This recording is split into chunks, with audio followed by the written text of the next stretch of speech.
Good morning, student. This is part 2 of the chapter Primary Sector, that is Agriculture. In this video, first we are going to learn about Green Revolution. What is Green Revolution? Green Revolution was a period when the productivity of global agriculture increased drastically as a result of new advances. It means वो period था जब agriculture sector में बेटा बहुत changes आए थे. New agriculture strategies used हुई थी and this period was started in the year 1965. In this revolution, many new techniques along with the high yielding variety seeds and pesticides are used. Now we will read. The Green Revolution was a period when the productivity of global agriculture increased drastically as a result of new advances. During this time period, new chemical fertilizers and pesticides were created. इन्होंने और fertilizers और pesticides use किए गए. The chemical fertilizers made it possible to supply crops with extra nutrition and therefore increases yield. Chemical fertilizers से क्या हुआ? Supply of the crops बढ़ गई और extra nutritions भी provide हुए. The newly developed pesticides control the weeds, deterred or kill insects and prevented diseases, which also resulted in higher productivity. और जो नई पेस्टिसाइड्स डेवलप हुई उससे वीडिंग की प्रॉब्लम दूर हो गई. दैट इज़ उसने क्या कि उसमें क्या था कि उसमें न सिर्फ वीड्स को कंट्रोल कर रहे थे, इंसेक्ट्स भी किल हो जा रहे थे और प्लांट्स में डिसीजेस भी नहीं लग रही थी. It prevents the diseases. Green revolution in India. In 1965, the government of Mrs. Indira Gandhi decided to major steps on agriculture conditions.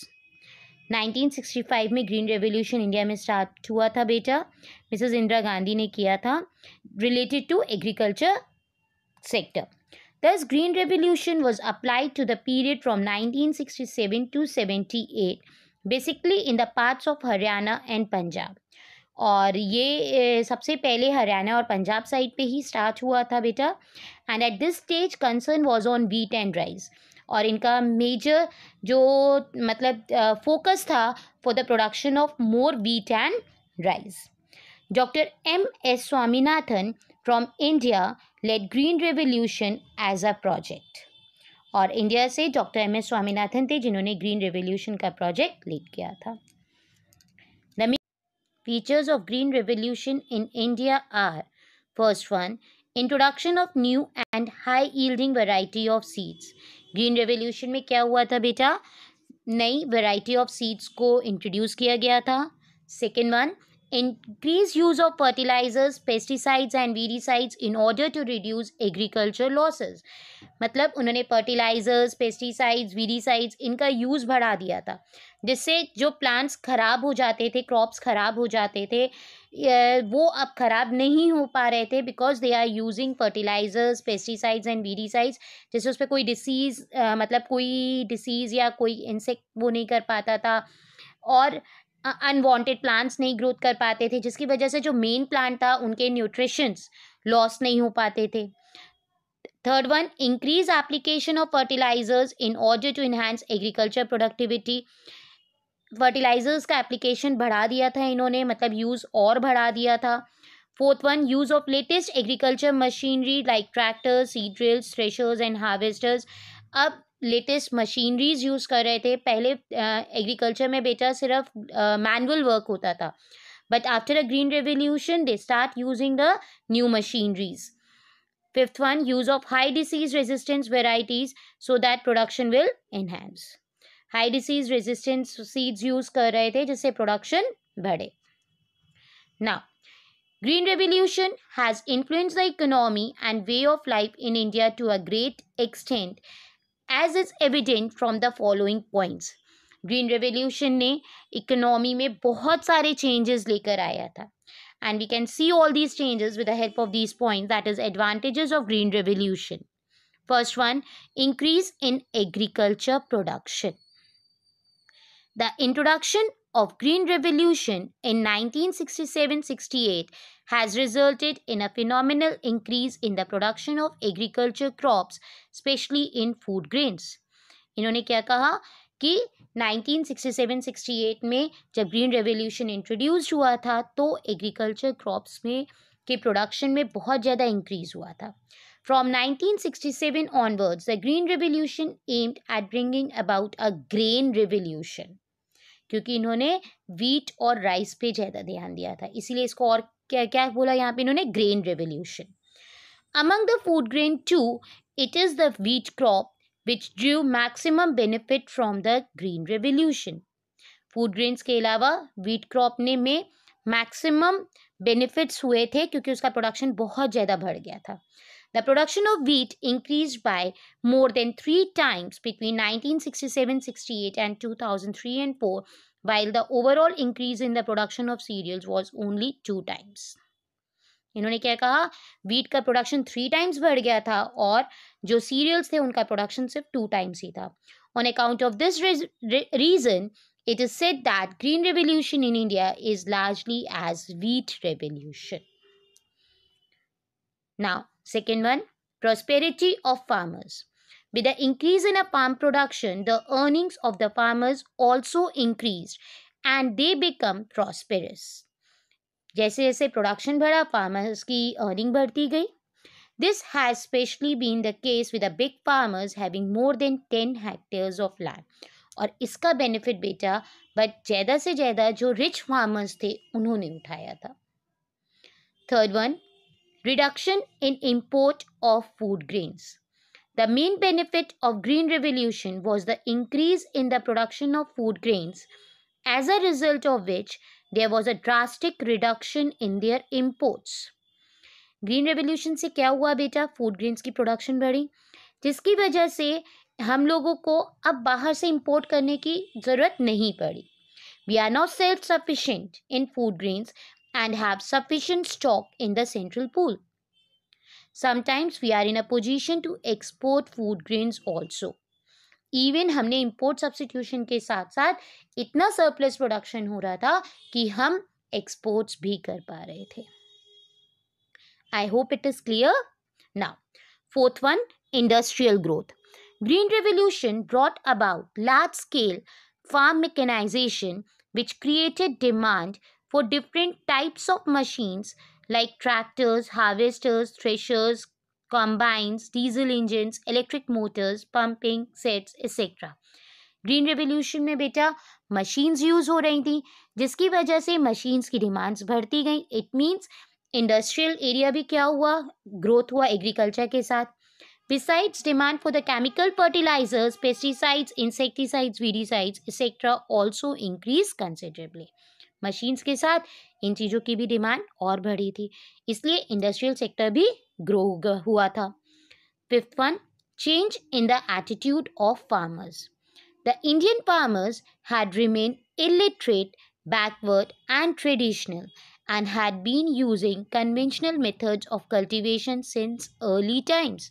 जो इंडियन फार्मर्स थे बेटा वो बहुत इलिटरेट थे, इसलिए वो हमेशा बैकवर्ड और ट्रेडिशनल मेथड्स ही यूज़ करते थे कल्टीवेशन के लिए. But green revolution has brought about a basic change in his attitude towards farming. But green revolution ने उनके जो फार्मिंग के मेथड्स थे, उनके एटीट्यूड्स थे, वो सब चेंज कर दिए थे. The way he has already adopted the green revolution technology has exploded the myth that the Indian farmers is basically tradition bound and does not use new methods and techniques. इन्होंने इस myth को ही हटा दिया था. I hope it is clear the advantages of green revolution. Now, limitations of green revolution. More inequality among farmers, that is interpersonal inequalities. बेटा जो rich farmers थे they are able to take the benefit from all these things because they have money. They can purchase the machineries and fertilizers and high variety yielding seeds and pesticides. But जो poor farmers थे बेटा वो लोग इन सब चीज़ों का बहुत ज़्यादा बेनिफिट नहीं उठा पा रहे थे. For this reason inequalities among the farmers has increased. Therefore, the new technology requires a huge amount of investment which can only be afforded by the big farmers. Hence, these farmers are getting the absolute benefits of the green revolution and became comparatively more rich than farmers. This increases inequality in rural India. Second one, regional inequality. Benefits of the new technology remain concentrated in wheat growing areas since green revolution remained limited to wheat for a number of years. इन्होंने क्या कहा, farmers के बीच में जो inequality थी that is there, beside this regional inequality भी बढ़ गई थी बेटा. क्यों? क्योंकि जहाँ पे वीट ग्रो होती थी उस वही एरियाज के जो फार्मर्स, वही जो एरिया था वहाँ पे एग्रीकल्चर सेक्टर ज़्यादा ग्रो हुआ, क्योंकि in the beginning they more concentrated for the production of more wheat. These were the regions of Punjab, Haryana and Western Uttar Pradesh जहाँ पे wheat grow होती थी. On account of the above reasons, new agriculture strategy has led to an increase in regional inequalities. इसलिए जो Punjab, Haryana and western Uttar Pradesh का area था वहाँ पे क्या हुआ, ज़्यादा डेवलपमेंट हुआ, और जो बाकी एरियाज थे जहाँ पे वीट ग्रो नहीं हो रहा था या था तो वहाँ पे इतना एग्रीकल्चर के रिलेटेड डेवलपमेंट नहीं हुआ था, तो वो एरिया, वो रीजन डेवलप नहीं हो पा रहा था. Third one, the question of labour absorption. बेटा, in a new technology they are using the new methods of production and hence they are using more machineries, and because of this now labor absorption is not there in agriculture sector also. This is one of the problem for our economy, because in our economy there is more population. We all know that India will stand second in terms of population. Therefore, we should adopt the methods like labor intensive methods for the production instead of capital intensive. And in a green revolution, they are adopting the capital intensive methods. And hence, there is a reduced labor absorption in agriculture after the adoption of new technology. The uneven regional growth was mainly responsible for the low absorption of labor within agriculture. और जो uneven regional growth हो रही थी उसकी वजह से भी ये प्रॉब्लम और भी क्रिएट हो गई. Fourth one, undesirable social consequences. Some micro level socio economic studies of green revolution areas have revealed certain undesirable social consequences of the green revolution. Many large farmers have evicted tenants as they now find it more profitable to cultivate land themselves. इन्होंने क्या कहा, socio economic studies के अगर accordingly हम लोग देखें तो जो लार्ज फार्मर्स थे बेटा, जो रिच फार्मर्स थे जिन्होंने पहले टेनेंट्स रखे हुए थे, they are now evicted the tenants. Evicted the tenants means उनको निकाल देते थे because they feel that now it is more easy to cultivate the crops with the help of the machines और ज़्यादा profitable है as compare to hire the farmers to do the cultivation. Next topic which we are going to learn is food security. Food security means that all people at all times have physical and economic access to adequate amount of nutritious, safe and culturally appropriate foods which are produced in an environmentally sustainable and socially just manner, and that people are able to make decisions about their food choices. बेटा, food security का मतलब क्या होता है कि सब लोगों को एडिक्वेट अमाउंट ऑफ फूड मिले जितना उनको नीडेड हो. Even they can choose their food according to their own wishes. Food security also means that people who produce our food are able to earn a decent living wage growing, catching, producing, processing, transporting, retailing and serving food. इन्होंने क्या कहा, food security का और मतलब क्या होता है कि जो हमारे लिए फूड ग्रो कर रहे हैं, that the people who produce our food and are able to earn, वो अपनी लिविंग वेज को प्रॉपर तरीके से अर्न कर पाए. Is that clear? तो फूड सिक्योरिटी का मतलब क्या है, सब लोगों को adequate amount of food provide हो सके। Food insecure people in India. A large section of people suffer from food and nutrition insecurity in India. India में बेटा कई लोग हैं जिनको फूड नहीं मिलता. But the worst affected groups are landless people. सबसे ज़्यादा कौन से people ज़्यादा इफेक्ट हैं? इन्होंने पहला बताया landless people. Second, poor households in the rural areas. Third, very low paid employed people जिनकी सैलरीज बहुत कम है. Next, casual workers engage in seasonal activities in the urban areas. और वो वर्कर्स जो सीजनल एक्टिविटीज़ में इंगेज होते हैं उन लोगों को प्रॉपर अमाउंट ऑफ फूड नहीं मिल पाता because they are having a very low wages. Food security system in India. There are two main components of India food security system. These are buffer stock and public distribution system. India में दो components use होते हैं food security system के बेटा. First one is buffer stock and the second is public distribution system. इसके through government try करती है सब लोगों को proper amount of food provide कर सके. कोई भी ऐसा जना ना रहे जिसको खाना ना मिले. Next, Role of Food Corporation of India. The role of Food Corporation of India is to maintain sufficient buffer stock in the country and price stabilization. FCI का क्या रोल है बेटा कि इतना फूड को स्टॉक में रखना और जिससे प्राइस भी स्टेबलाइज रहें और सबको प्रॉपर अमाउंट ऑफ फूड मिल सके. FCI purchases food grains mainly from surplus states such as Punjab, Haryana and supplies them to deficit states. FCI और क्या करती है बेटा? ये surplus state से फूड को लेती है, परचेज करती है और उन एरियाज़ में प्रोवाइड करती है जहाँ पे फूड की डेफिशिएंसी है. Next, a minimum support price is fixed by the government of India on which the purchase of food grains is done.